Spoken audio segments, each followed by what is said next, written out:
2022 was a pretty insane year for gaming. There was some ups and downs, some other ups and more downs, and maybe something in between. Okay, I didn't really pay attention to the gaming scene this year. I've got a backlog of, 1,000 games now? There isn't many new games that excite me anymore. Except for Bayonetta. And Xenoblade.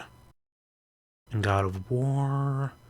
Oh, and I still need to play the Cuphead DLC. But spoiler alert, this year was entirely me going through my backlog since I didn't get to play any of the new titles released in 2022. Which is why these end-year videos tend to be about games I've played in the past year, both good and bad, rather than only talking about games released in the past year, since I almost never get to play a new game on release. Not that it matters though, if no job and all, I can't really afford to... Wait. No, I do have a job now. I got one back in April. Wow, I've gotten way too used to saying that for these videos. But if I can't make an unemployment joke, then what am I supposed to do with this?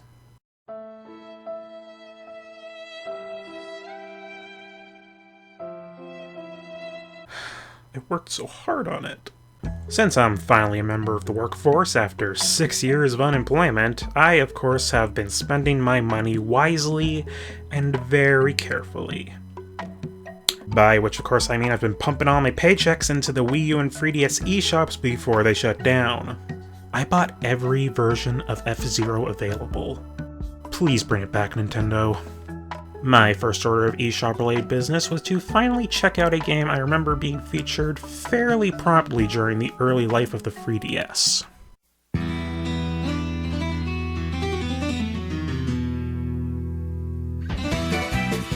Dillon's Rollin' Western was a game I remember seeing quite a bit of advertising for. It was featured in a 2012 Nintendo Direct, got some representation in Super Smash Bros., and videos from other gaming outlets like GameXplain and IGN did not escape my recommendations at that time.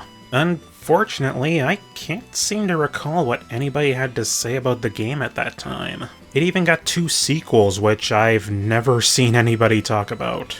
Could this be an example of a hidden gem? Let's find out. So our main protagonist is Dillon, game's named after him after all, and he's a silent protagonist with an unknown past. Nintendo's specialty, of course. He's got this goofy looking sidekick with him. His head makes him look like a park mascot. But he doesn't seem to be here for anything except to speak on Dillon's behalf, so why stick with the trope? To my surprise, Dillon's Rollin' Western is, at its core, a tower defense game. A standard set up defenses to protect your base kind of game. But what makes this one stand out from the crowd is that you actually have to travel to each tower. Instead of a top-down bird's eye view, you're spin dashing like Sonic the Hedgehog. That is a lot of hyphenated words in my script there. As Dillon, it's your job to protect the town's livestock from creatures known as the Grok for 3 days. But it wasn't a Grok. It was a Grok monster. Once the job's done, your score's tallied, you get paid, and it's off to the next town. Sounds simple? I don't know the half of it. So, here's the thing. The controls are primarily on the touchscreen, with circle pad to move your character. Like Kid Icarus, fine, I can get used to that. But unlike Kid Icarus Uprising, there is absolutely no way to change the control scheme, so I hope you're not left-handed, because it's gonna be a bitch to adjust to.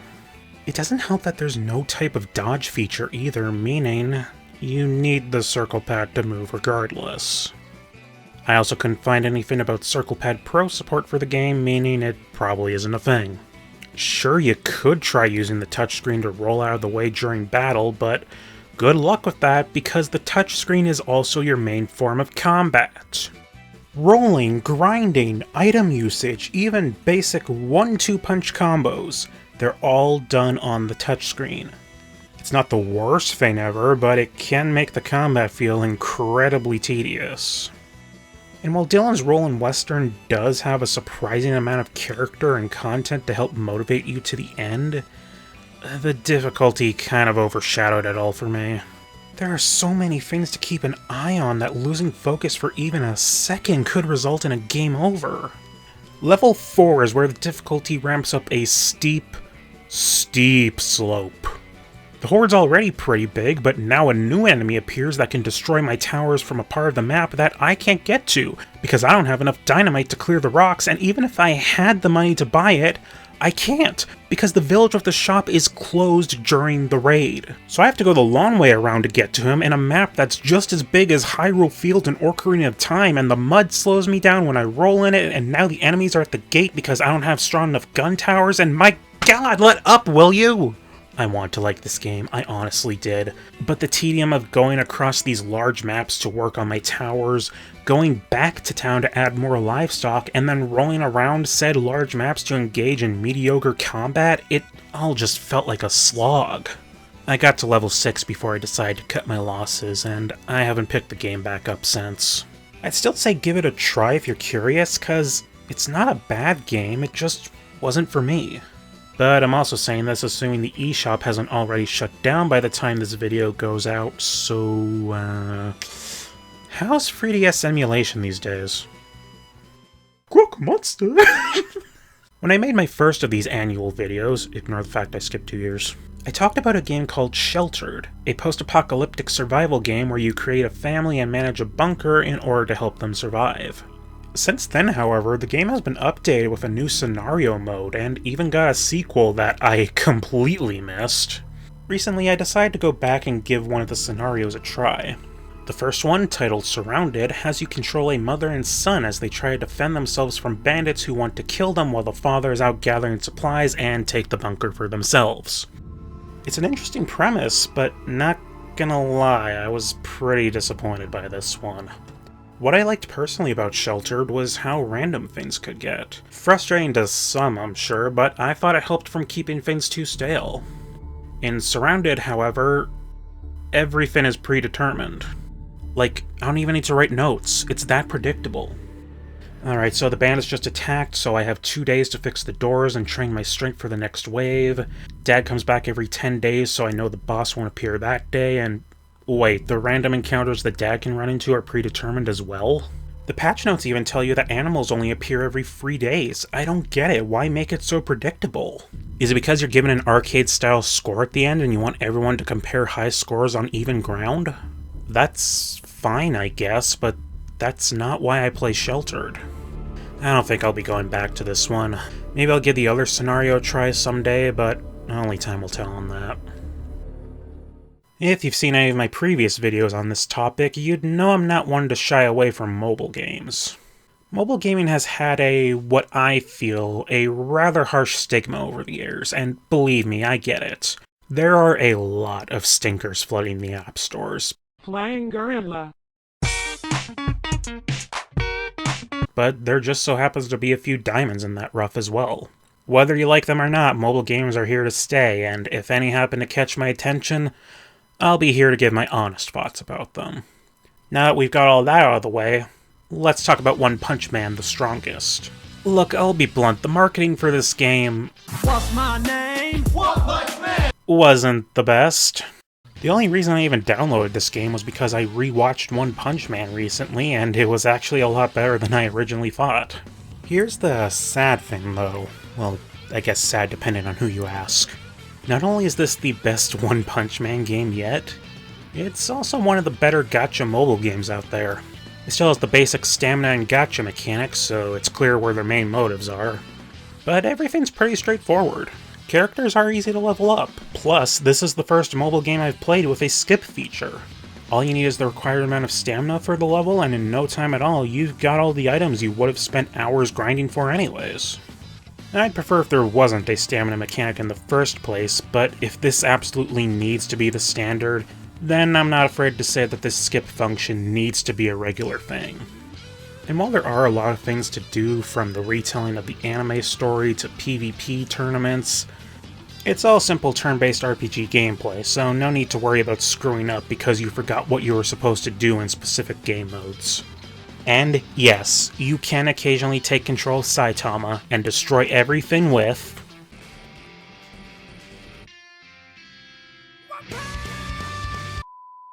So yeah, if you'd like something to help kill some time, you could definitely do worse. For example, Konosuba Fantastic Days is just about everything I hate about mobile gaming. It has so many items that it effectively has tens, if not hundreds, of different currencies, gem drops that start overly generous before becoming a drip feed in the hopes that you'll spend real money on the gacha system. No idea on how to balance gameplay with story. In fact, they don't even try. The story is completely optional and on a separate tab. And of course, stamina. Except Konosuba gives you so much stamina from the start that it actually overflows into your reserves. So my first 3 days playing this was trying and ultimately failing to use up my stamina so that it didn't expire. Guys, you want me to play your game or not? Either let me play at my own pace, or get rid of the stupid stamina mechanic. Oh, and remember the sweeping mechanic I mentioned in the One Punch Man segment earlier? Konosuba also has that, but instead of just using stamina, it also requires skip tickets. Great, more resources to manage. The cutscenes and dialogue are all fully voiced, which is nice, I guess. Alright, full disclosure here, I actually looked up other people's reviews for this game to help try and get my thoughts across. I really don't like doing this, but I had such a hard time trying to talk about this game beyond my usual problems with mobile games. But one of the things I couldn't help but notice was how many reviewers said that Konosuba FD uses a turn-based RPG battle system, which, no it doesn't, it uses the active time battle system from Final Fantasy fame. Is the ATB system not considered different enough to separate from turn-based combat? I'm genuinely asking, because I think this could make for an interesting discussion. I don't know, man. Every time I think about this game, it just reminds me of why I've grown to hate the dime-a-dozen mobile game market. It is free, so you can try it for yourself if you want. I don't recommend it, but hey, maybe this game will mean something to an actual Konosuba fan. Okay, last gacha mobile game. I originally only played Counterside to check out the HoloLive event, seeing as I'm a big fan of the Myth Girls and all. It's me, small girl. But to my surprise, Counterside has just about everything I praised One Punch Man the Strongest for earlier. The main difference is that this is a real-time action strategy RPG. After a catastrophe that created a hole in space-time, energy from another dimension began leaking into our world, changing both organic beings and inorganic material into corrupted objects, commonly abbreviated to CO. The COs are certainly a problem, but they also happen to have a highly valuable resource known as Ethereum. And where there's money to be made, there's someone to capitalize on it. And believe it or not, that's actually where your character comes in, as you take the role of the CEO of a private task force to defeat corrupted objects, collect Ethereum, and see what exactly is going on in the counter side. Now, despite the interesting premise of the story, I actually found myself skipping through most of it because, oh, there's so much dialogue in this game. It's like a visual novel that doesn't know where to end the chapter. For every good story like Elizabeth breaking curfew to judge a cooking contest, or the bloodthirsty orca learning the simple joy of roasting marshmallows, there's about 20 played out jokes and cliches you probably already saw in the last anime you watched. There's good moments here, but you have to slog through full paragraphs of world building with already tired jokes mixed in just to find them. I know I'm probably judging the story unfairly, considering I'm probably missing a lot of context, but frankly, I'm too deep into my gameplay loop to really want to see what I've missed. The gameplay has some level of complexity, but it's still simple enough that pretty much anybody could get into it. You create a team of 8 units to deploy as you see fit to either fight off waves of enemies or take down the boss monster. You've got soldiers which deploy in bulk for cheap but are very weak, mechs which are slow and expensive but thankfully immune to knockback, and finally counters, individuals all with their unique abilities, probably best compared to quirk users from My Hero Academia. Combine these types of units with these 7 different roles that follow a rock-paper-scissors system of weaknesses, and things can get surprisingly tense when push comes to shove. Booyah! Top it off with its nice-looking visuals and smooth animations, and you've got one of the more eye-pleasing time-wasters out there. If you're going to try any of the mobile games I mentioned in this video, then let Counterside be that one. You can't get the Hololive content anymore, sadly, but it's not like it added much to the game anyway, so just download it and see what the game has to offer. What? Oh, don't look at me like that, you know it's true. If I wanted something pretty to look at, I'd just open one of your streams. No, Ame, come back! Oh. So hey, if you plan on sticking around with this channel, well, first of all, maybe subscribe and hit the bell. I promise I won't make a habit of saying that. But secondly, expect quite a bit of Dragon Ball games mentioned in the future, because I am an unapologetic fan of this franchise, and it turns out I missed out on a lot of Dragon Ball games growing up. The only question is, where to start? The Budokai series? Tenkaichi? Raging Blast? No, let's not break the bank yet. Let's start with something simple, accessible, borderline stupid at times. If you've played any game based in the Dragon Ball Z universe before, you know exactly what to expect from Dragon Ball Xenoverse. Beat up your enemies with fisticuffs and wave beams galore as you experience the Saiyan and Frieza sagas for the 100th millionth time, because that seems to be the only thing that Dragon Ball games can do. This one has a twist, however, because the Time Patrol needs help to correct the now-changing timeline. So if their wish on the Dragon Balls, the wish-granting Dragon Shenron gives them a warrior with the strength to protect time itself. Your very own create a character. Everyone, meet Bubblegum, a Majin performer who learned most of her techniques to help spice up her shows. We also have Parsley, the red-headed Saiyan gremlin I made for the sole purpose of farming skills. We'll talk about that later. While the character creation tools are nothing special when compared to something like The Sims or even Elder Scrolls 4, you still get a lot of options for creating your own unique time patroller. Both serious and not serious at all, because who doesn't like to go ham with a character creator from time to time? Everyone knows Toriyama wanted to end Dragon Ball after the Blue Man Group saga. Or was that the Boo Man Group saga? There's also a bunch of costumes and accessories to play dress-up with, but each clothing item has its own set of stats. Apparently Night City was taking a page from Toki Toki's travel guide. But I actually kind of like it in this case. Don't get me wrong, I'd still like a separate appearance slot, but unlocking new outfits for the single-player campaign almost feels like natural progression. You are jumping to different points in time, so it kind of makes sense to dress up for the fashion trends of that time. Unless you're mimicking the Z-Fighters, who never seem to take their gi off. I'd also like to give them points for reusing characters from the long-defunct Dragon Ball Online MMO, since they actually used them to make a fun story instead of shoving them under the rug in the vain hopes that everybody would just forget about them. Unfortunately, when you look past the initial hype you may have as a Dragon Ball fan is when the cracks really start to show in the seams. First problem you'll find as you go through the skills you can unlock. Only Saiyans get any unique transformations. Everyone else just gets a basic stat boost in the form of the Kaioken. Okay, the humans I can understand, but Namekians? Majins? The Frieza race! Really? You made a whole race based on the most iconic villain in the franchise, known for their multitude of transformations, and you couldn't give them anything outside of a glowing red aura. Yeah, sure, I'll buy that. There's also a lot of different things that make me think that this game was rushed in the localization department. Text doesn't wrap inside the boxes properly, the subtitles rarely match what's actually being said.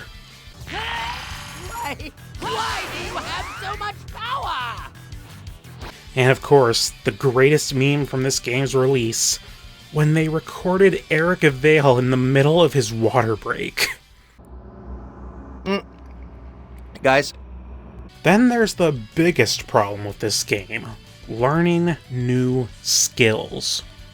While some can be learned from your tutors or simply bought from the shop, the majority of skills can only be obtained by defeating specific enemies, and the drop rate for super attacks in this game is god-awful.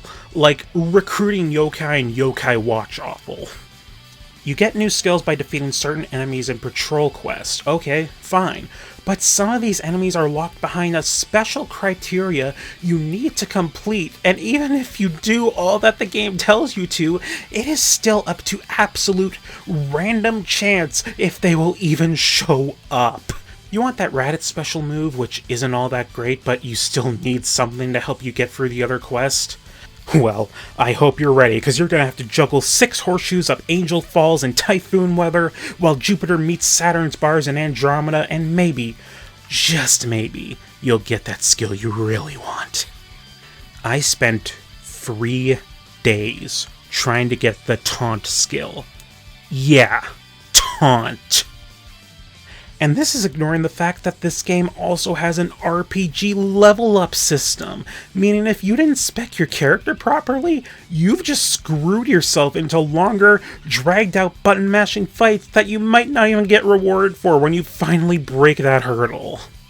I'm all for working to overcome a challenge and get my well-earned reward, but to deal with the ludicrously low drop rates in this game for skills as mediocre as taunting just doesn't feel worth it all in the end. Oh yeah, and mentors! It's not enough to just meet the conditions to unlock them and start your training, you just have to hope that they are somewhere within Toki Toki City, and if they're not, or a different mentor is out, well, time to restart and hope that the dice rolls are in your favor. Now you might be thinking I don't like this game from the sounds of all the negatives I just listed, but actually, no, quite the opposite. It has its problems, yes, there's no denying that, but being able to create your own character and fight in iconic battles from the franchise is a concept I don't think I'll ever get old of. Especially when it has an original story with actual effort put into it. Guys, for the most part. It also helps that the side quests are basically a bunch of fun what-if scenarios to add further fuel to the fanfiction fires. As long as you don't spend too much time trying to unlock everything and focus on the main story, I'd say you're in for a good time. Whether you're playing as your min-maxed Super Saiyan warrior princess, or taking on the world as Hercule's greatest hype man! I am the hype! Maybe don't do that one.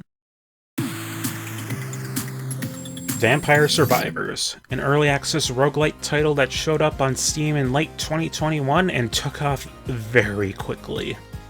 Left and right, I saw all my favorite VTubers streaming the game, and I couldn't help but check it out myself. What I do? Before I knew it, I was addicted like the rest. I was a little put off by the art style at first. It looked like they were just tweaking the classic Castlevania characters in a way that they could say were technically original characters. But then I remembered that we haven't had a new Castlevania game in over 8 years, and that official Castlevania NFTs were on sale at one point, and I remember why the hashtag #FuckKonami exists. Now believe it or not, this is actually only one of 2 roguelikes I have ever played in my life. The other being Crawl, which is a really fun game, especially if you have a group of friends to play with, just a shame it only has local multiplayer. So I don't actually know too much about the genre. What's the difference between a roguelike and a roguelite? Which category does Vampire Survivors fall under? Am I ashamed to call myself a gamer with these facts out in the open? Well, in the end, it doesn't really matter. Vampire Survivors is a very, very casual experience. All your attacks are done automatically, so all you have to do is move your character and pick which item you get after each level up to slay monsters and collect gold for further level ups before death literally comes and takes you. It's as simple as a video game can get, outside of visual novels. Obviously you'll need to pay more attention as the screen fills with more enemies, but there really isn't much motor skills needed, if at all. And I unfortunately can't show just how hectic things can really get, since the game comes with a very prominent photosensitivity warning, and I'd rather not risk hurting my audience.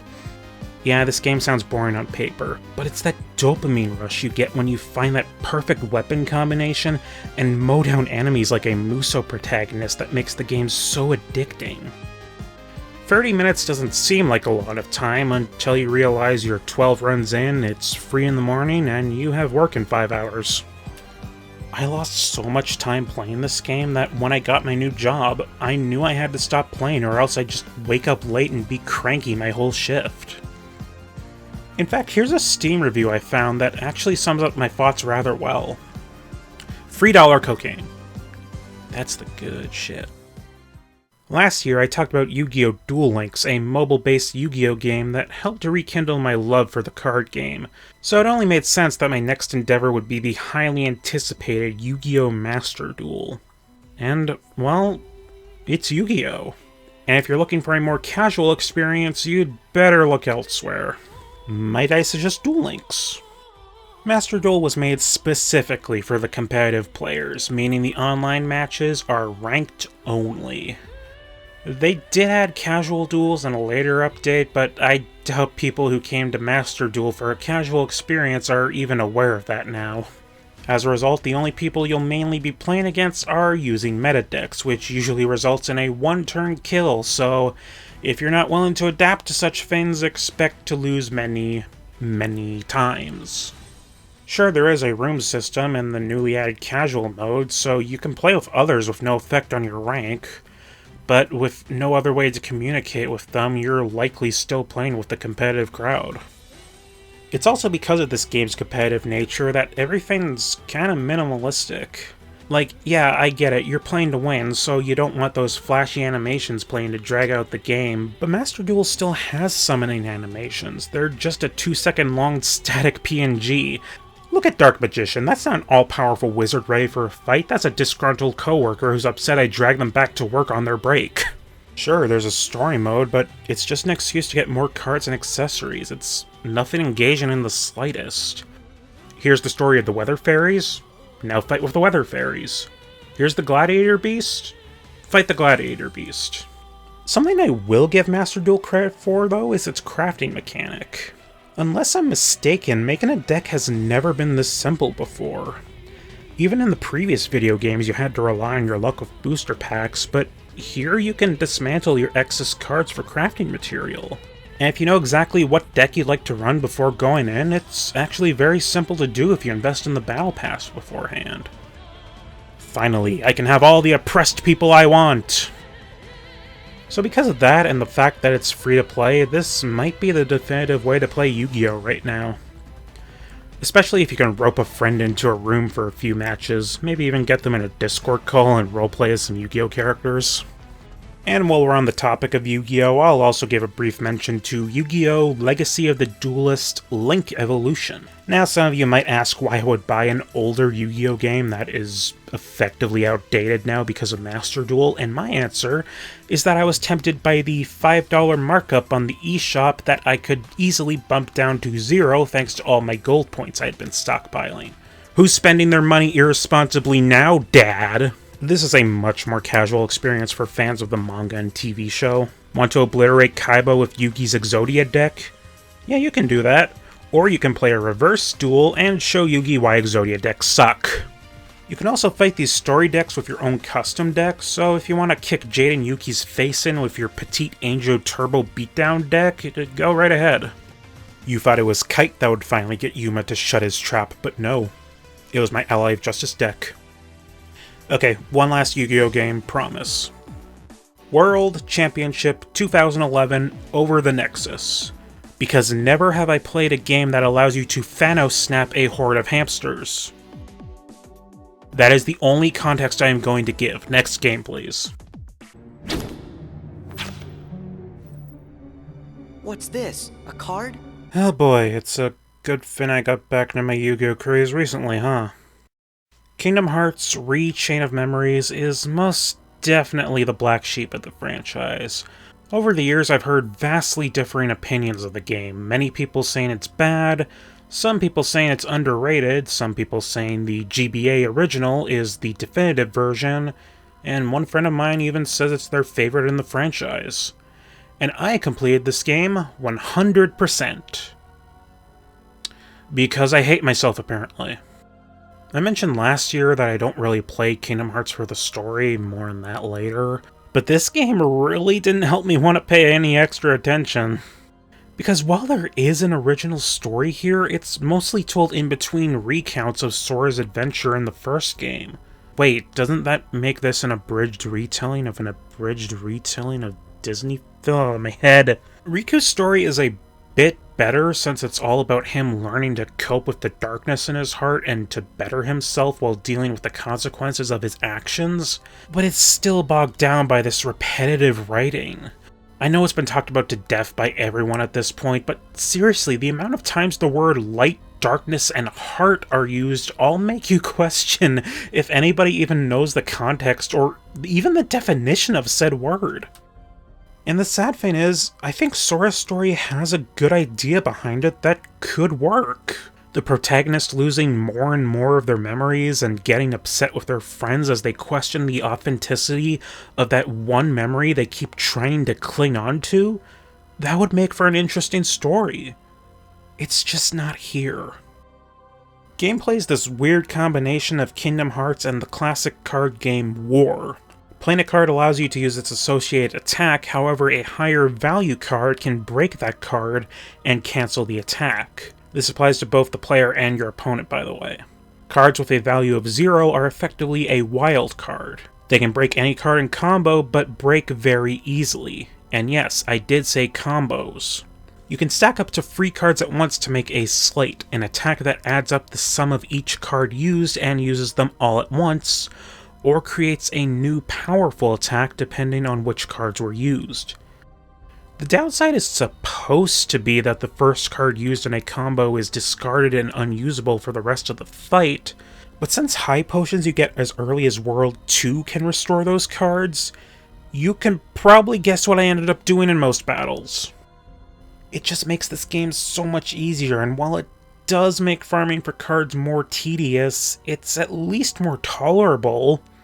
Oh, well, why do you need to farm for cards if the combat's so easy? Because cards are also needed for progress. Do you need to get into the next room? Green card. Need to save your game? Well, you'll need a save room card for that. Think you're ready to fight the boss?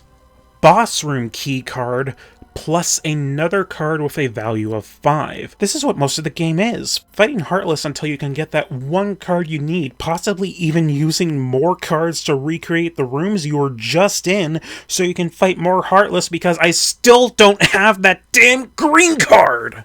So why did I feel the need to complete this game when I got so frustrated playing it? Well, the achievements for one. I'd hate to leave any achievements behind when I know I can complete them. That's a me thing, I know. But secondly, everybody told me that I need to play this game to fully understand the story of Kingdom Hearts 2, my favorite game in the series, and... No! No, you don't! I didn't, at least. I did just fine with the context clues given in Kingdom Hearts 2. This game blows. The story sucks. Stop using the word smell to refer to one's presence. Just say presence or aura. Why is everyone in Riku's story written like a goddamn bloodhound? I hate to say this, but this might be worse than Paper Mario Sticker. Can't say I recommend this game, but if you're a Kingdom Hearts fan, you probably own the HD collection anyways, so... Oh, whatever. Do whatever you want. I'm not your dad. Not your mom either. Especially not your granddad. Make your own damn opinions. I'm gonna take a nap. It's become a birthday tradition of mine to play through as many games from start to finish as I can, and while my current record of 4 is nothing impressive, it's mainly just an excuse to play through some personal favorites of mine. This year I used the opportunity to replay Helltaker and try out the new update, which included the new Xenoverse chapter. I'll keep this brief since you'll probably play this yourself if Helltaker already catches your interest, but Xenoverse is essentially a free expansion for the original with much harder puzzles, some of which require lightning-fast reflexes, which, if you remember what I said about the original game, I wasn't a fan of the one time they did that, and wasn't really a fan of it here either. I swear the game is eating my inputs because it wasn't designed for fast-paced action like this. But other than that, it's basically more Helltaker with more puzzles, more character moments, and a new coat of paint. Again, don't want to spoil too much if you're interested in the game, still free by the way. But if you are already a fan of certain characters in Helltaker, you're gonna love them even more in Xenoverse.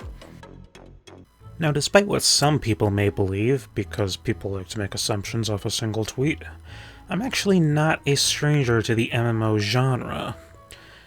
I played World of Warcraft with my brother, grown up playing RuneScape, now known as Old School RuneScape, and I've even recently given Final Fantasy XIV a try. The problem with the MMO genre is that it's a hobby of commitment, and there are a lot of other things that I'd just rather be doing, so I don't play them too often as a result. This year, however, I decided to satiate a childhood curiosity of mine and play the MMO known as Wizard 101. If you're a kid growing up during the Harry Potter craze like I was, Wizard 101 sounds like it'd be just the thing you're looking for. A game about witches and wizards in a school of magic preparing for a battle against an evil wizard. It's even got a gray-bearded headmaster and a snowy owl. Before starting the game, you have to create your witch or wizard. This includes your appearance, name, and the element of magic you'd like to specialize in. You may notice, however, that you can't just type a username and be done. This game is marketed towards younger children, so you can only choose from a few selected names. This is to keep the naughty no-no words out. Normally I'd go for a healing or tank role, but I decided to try something different, so I went for the speed-focused Storm Wizard in my main account. While capturing footage, however, I decided to go for myth magic with some fire elements on the side.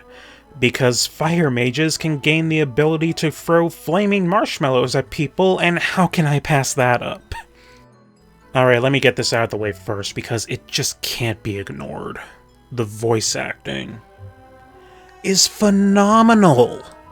I sadly wasn't able to recognize any of the cast, but every NPC, even minor ones, are fully voice acted, and they all did an incredible job with their performances. Combine this with the game's graphics and music and setting, and I feel like a kid at frickin' Disney World when playing this game. Here, have a look, take a listen. You are no longer welcome here. Why have you returned? I'm here to resolve our unfinished business. Is this your latest student? My henchman will see to your little friend. Ah, you must be the new student I've heard so much about. You made quite a name for yourself on Unicorn Way. I'm Mr. Lincoln, and I just have some quick paperwork to get you enrolled. Signature here, initials there, and a lock of hair here. Are you allergic to unicorns or eyes of newt? Skeletons I can handle, but skeletal pirates? Pah! Yar! No thank you! Pirates give me the heebie-jeebies! The evil forces that loosed the undead upon Unicorn Way have also corrupted my precious fairies. Please, you must help them. This is the School of Myth. Don't get used to it, I doubt you'll be here long. And here's something else they do with the visuals. They actually change the details once you complete the area's main quest to reflect the evil influence leaving the area. They really went above and beyond to make this game feel magical. As for combat, the main battle system is done through trading cards. Oh my god, I can't escape it! Yes, your spellbook consists of a deck of cards. From damage to debuffs to healing, you'll need to build a balanced deck of cards to survive these fights. You have the familiar HP and MP systems, but you also have something called pips. These are how you'll cast your spells, and you gain 1 pip each turn, so if you want, you can skip your turn to save up pips and cast more powerful spells. The spell animations are comparable to Pokemon. They each have their own style and details to make them stand out, and they don't play for too long. A nice visual treat. Makes the combat flashy, but not too tedious. Now here's a really cool feature that actually encourages players to help each other. When you enter another player's combat circle, you and a new enemy join the fight, up to 4 per side. And the more players that join that fight, the higher your rewards are. Nice, encouraging teamwork. The in-game chat system is pretty restrictive, but considering the game is aimed at young children and there are a lot of predatory people online, I'm fine with this. Plus, it leads to toxic players coming up with even stupider insults than usual. I got a pet dragon named King Nanners. This was the default name the game gave me, I just wanted to point that out. Now, let's get the elephant out of the room. The jump button, why does it exist? Your character doesn't even get off the ground. That's not a jump, that's not even a hop. Why is it even here? Okay, elephant's out, but there's still the woolly mammoth I can't ignore. Wizard 101 has premium areas. Now this isn't inherently a bad thing. Old school RuneScape did the same thing, and that was one of my favorite games growing up. Free-to-play games need to earn revenue somehow. My problem with how Wizard 101 does it is you can accept quests that take place in premium areas, and the game won't tell you this until you try to enter said area. Considering the target audience is younger children, telling them to go do something and then say, no, actually, you need to get your parents to pay us first, something about that really rubs me the wrong way. I also find it kind of funny that shortly after I started playing Wizard 101, the game got hijacked by a disgruntled employee who spammed the instant message boards. My curse spreads in many different shapes and forms.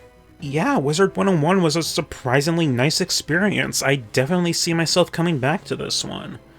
The whole paywall thing kinda sucks, but you can actually earn premium currency by taking quizzes. Excellent, rewarding kids for learning. Well, I'm a college-educated adult, so this should be no problem for me. This is for kids?! Something that kind of took me by surprise this year was the 20th anniversary of the Shantae series. Street Fighter turned 35? Yeah, whatever, that's like my uncle turning 50. Shantae, though, that's a game I was at least aware of since its inception.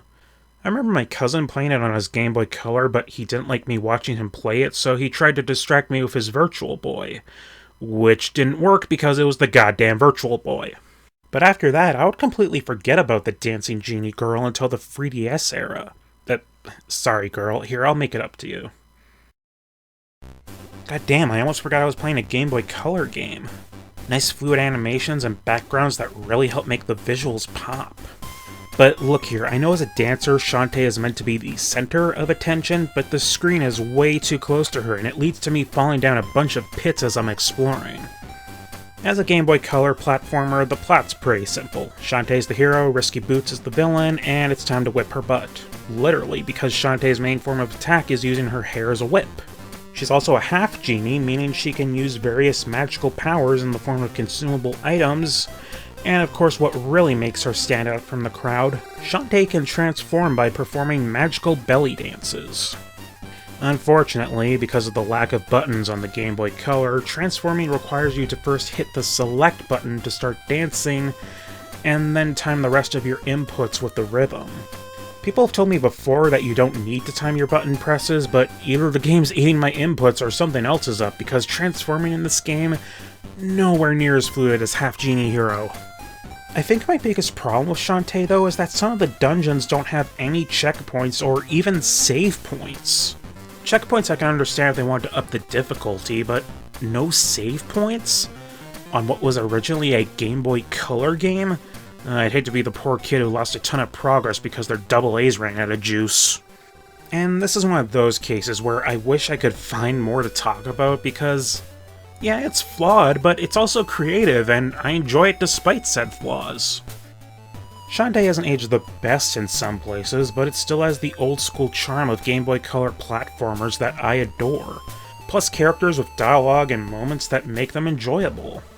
I'd personally recommend Half-Genie Hero as a better starting point, but if you can tolerate the retro gaming standards of yesteryear and would like to go back to the series' roots, you could definitely do worse than Shantae. So I had a bit of an epiphany later this year while going through my backlog. That realization being, I have never played a point-and-click adventure game. Well, depending on who you ask, I have played some humongous entertainment games, but those are games for kids fresh out of preschool, nothing with hard-thinking logic puzzles that can really stump someone. So, what better place to start than with a game based off one of my personal favorite film franchises?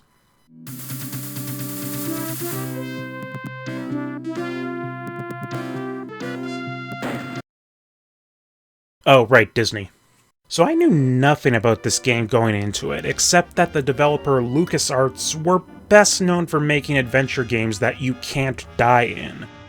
I actually thought that's what they were alluding to in the intro as you watch poor Indy getting his ass kicked.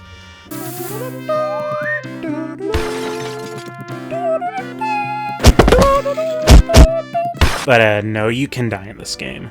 Some ways morbid, and some ways humorous, which I guess is pretty on brand for Indiana Jones now that I think about it. You're bluffing. I never bluff. Too bad. The plot of the game involves Indy trying to uncover the fabled lost city of Atlantis, as the Third Reich have taken a sudden interest in using the metal of legend, orichalcum, to create warheads rivaling the atom bomb. Nazis. I hate these guys. So yeah, it's Indy versus the Nazis again, but hey, when it works, right? Side note, the main villain has a laboratory in an old castle, and the art style makes it so cartoonishly evil, it's just hilarious. The presentation is definitely a product of its time, though. Which isn't a bad thing, there are a few locations that stand out in my mind, but the voice acting leaves a lot to be desired at times. I actually thought it was Harrison Ford at first. I don't know if that means Doug Lee does a good impression of him, or if the compressed audio is worse than I thought. He got away. But we got his coat, Marcus. That's the second time Kerner slipped away. What does a Nazi spy want with old statues? I thought you were digging up Norse graves in Denmark. I was. Obviously now I'm not. I really liked your partner Sophia in this game, though. She was involved with Indy in the past, so she has this done-with-your-shit sarcastic air about her. I'm Dr. Indiana Jones. Is that scholarly enough? Indiana? Sounds like the name of one of your states, or possibly a cat. Actually, it was the name of a dog. Sophia? I also had a lot more fun talking to this parrot than I'd care to admit. Gluteus Maximus? Gluteus Maximus, a large human muscle. Another little side note, I find it really funny to see Indy completely disregard the idea of aliens with the knowledge of the later movies. Most of the puzzles are grounded in reality, well, keyword being most of them. Like the one where Indy sticks gum on his shoe to climb up the coal chute? What? I did admittedly need to use a guide a few times, and the first time I did was really embarrassing because I thought I was doing everything correctly, and technically I was, just not on the right playthrough. See, in an attempt to add more replay value, they randomized the solution to the majority of puzzles. So while on one playthrough you may need to throw a lump of coal to knock down a book, other times... Oops, the lump of coal broke into a billion useless pieces. That can happen. This was also around the time that Ron Gilbert left LucasArts to start Humongous Entertainment, so maybe they took a few pages from his books before he left, I'm not sure on that. Hey, this hasn't been signed by Lou Gehrig, it's some guy named Ron Gilbert. Oh, by the way, depending on your actions in the game, there's also 3 separate paths with their own puzzles. LucasArts really wanted people to feel they got their money's worth here. Overall, I'd say this was a nice experience for any fan of Indiana Jones or point-and-clicks to check out for themselves. I wouldn't say it's aged the best design-wise, but that's likely a bit of bias on my end. This game has so many mazes, and so much backtracking through mazes. But it definitely got me into the point-and-click genre. Maybe I'll visit Monkey Island sometime soon. Or hit the road with Sam and Max. Or maybe adventure in King's Quest. Oh, but Grim Fandango, I heard that's really good too. Maybe I could do another movie game and play the Blade. But little did the young Lime realize that as his adventures grew, more and more games would find a home in the void known as the Backlog. Whether he would go on said adventures, only time will tell. But he still had one last game to share before closing the book on this past year.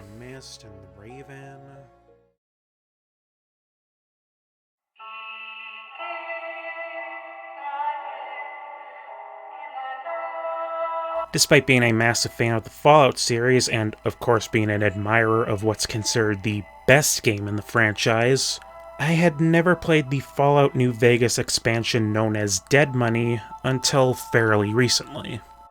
Something about the concept of Dead Money just never grabbed my attention. The Honest Hearts DLC had a new area to explore that's never been seen in Fallout. Yeah, I'm all over that one. Old World Blues has you abducted by scientists who remove your brain and force you to do their bidding in the crater of a sci-fi mountain research facility. Yeah, that sounds cool, sign me up. Dead Money gives us a casino heist. where have I heard that one before? A quick heads up, by the way, I am talking about Fallout, so there's going to be some gore on screen throughout. I'm also going to be talking about minor spoilers for the Dead Money expansion, just thought you should know. Let me read a part of the plot synopsis, and I'll try to explain myself. The Sierra Madre would have been the greatest casino in the West, had it ever been opened. The bombs fell before the grand opening gala event, and the Sierra Madre froze in time. Its state-of-the-art security system locking the place up tight. Nothing could get in, and none of its guests could escape. That description initially had me thinking of ghouls, a Fallout staple of horribly mutated humans that are able to live for hundreds of years. Well, it turned out I was wrong. And you know what? I'm glad I was. Because going into Dead Money with no prior knowledge and the absolute wrong expectations turned out to be a blessing in disguise. So once I heard the main theme that was equal parts calm and haunting, I was hooked. The writers at Obsidian did a good job of teasing previously mentioned background characters for major roles in the DLC add-ons, and Dead Money was no exception. I immediately recognized Father Elijah from my time with the Brotherhood of Steel as well as the Old World Blues expansion, and personally, I don't know why everyone has a problem with the guy. I mean, look at this fancy new necklace he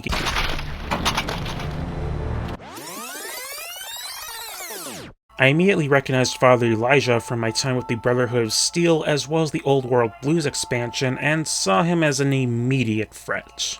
Kind of helped by the fact that he puts a bomb collar on you and links them to several other bomb collars as motivation to help him break into the Sierra Madre's vault. Get rich or die trying. You drive a hard bargain, sir. So you'll have to work as a team in order to escape Elijah's wrath, and lucky for me, the bomb collars happen to be linked to some pretty interesting characters.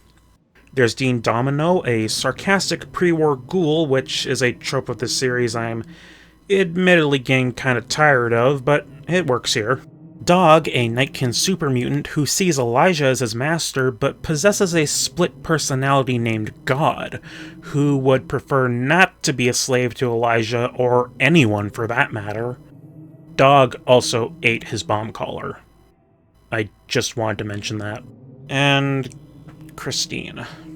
Okay, I know I'm gonna make enemies with this statement, but I did not like Christine. Well, more accurately, I didn't like how she was portrayed. Christina's a mute. Her vocal cords were ripped out and, as a result, lost the ability to speak. So she has to perform these gestures in an attempt to get the player to understand her. Let me make this clear. My problem is not that Christina is a mute, but the way the developers chose to represent this. Every interaction with Christina has her awkwardly staring into your soul, while the game tells you what she is supposedly doing. This, in my mind, is not a good representation of a mute character. Why is this all she does? Why couldn't they make custom animations for her to match what the text box is telling us she's doing? And no, don't tell me it's because they were limited by the game engine. The main character of Honest Hearts got a new animation. Why can't Christine? Other than that, yeah, she's pretty good. Now let's talk about the setting, which may as well be a character itself because... God, I love the Sierra Madre. A ghost town blanketed by a toxic cloud, littered with radio static that can set your bomb collar to blow, haunted not only by its former residents, but by the security system that was built to protect them. The casino resort is just unsettling all around, especially with Fallout's already great environmental storytelling. But then you get to the area just outside the bell tower.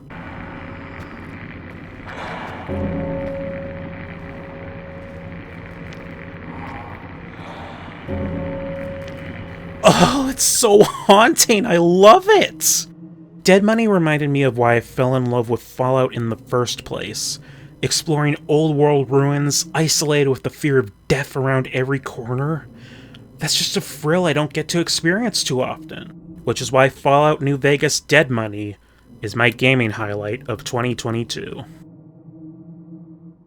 Alright, I apologize if this next part feels rushed, but I was inspired at the very last minute by the YouTube channel My Life in Gaming for this next part. So, credit where it's due. I was inspired by FemTrooper's video on tackling your backlog. In an attempt to clear up the ever-growing backlog, they suggested picking 10 backlogged games to prioritize finishing in the new year with the intent to actually play them so they can show up in the next year's video. I'm only going to be picking 5 personally. I have a job that takes most of my attention after all. But to add my own twist, I'm going to add a 6th game that I would like you all to try and finish this year. If you've already played it, well, maybe it's time for a revisit. But first, here are my picks for the games I hope to play through for the first time in 2023. Sin and Punishment.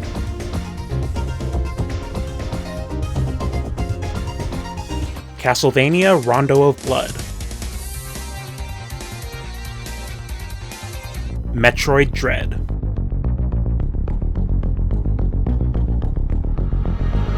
Fallout 2. Yes, for real this time.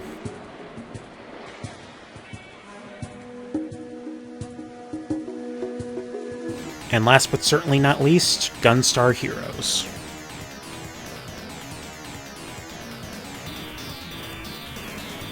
And there we go. Maybe not the most ambitious list, but these are all games I've put off for far too long. Now, if you're still with me, here's the game that I'm challenging you, the viewer, to play and finish before we hit the long-awaited 2024. RPG hack and slash, top-down shooter, and dungeon crawling action, Dungeon Explorer, originally released on the TurboGrafx 16, has it all.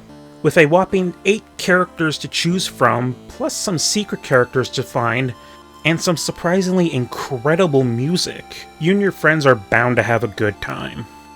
Obviously, it's up to you how you choose to play it, but if you managed to get it while it was available for PS Free, Wii, or Wii U, these platforms support up to 5 characters, which was what helped make the TurboGrafx original stand out. So, if you got time to kill, preferably with a group of friends, maybe it's time for some Dungeon Explorer. And with that, we've finally reached the end. While I wasn't able to try out any of the new games of 2022, I'm glad you were willing to stick around and hear about my experiences with games that were at least new to me. And I'd be interested to hear your thoughts on these games, as well as your own gaming highlights from 2022. Call me overly optimistic, but I've got a good feeling about 2023. So until next time, take it easy, stay positive, have a good year.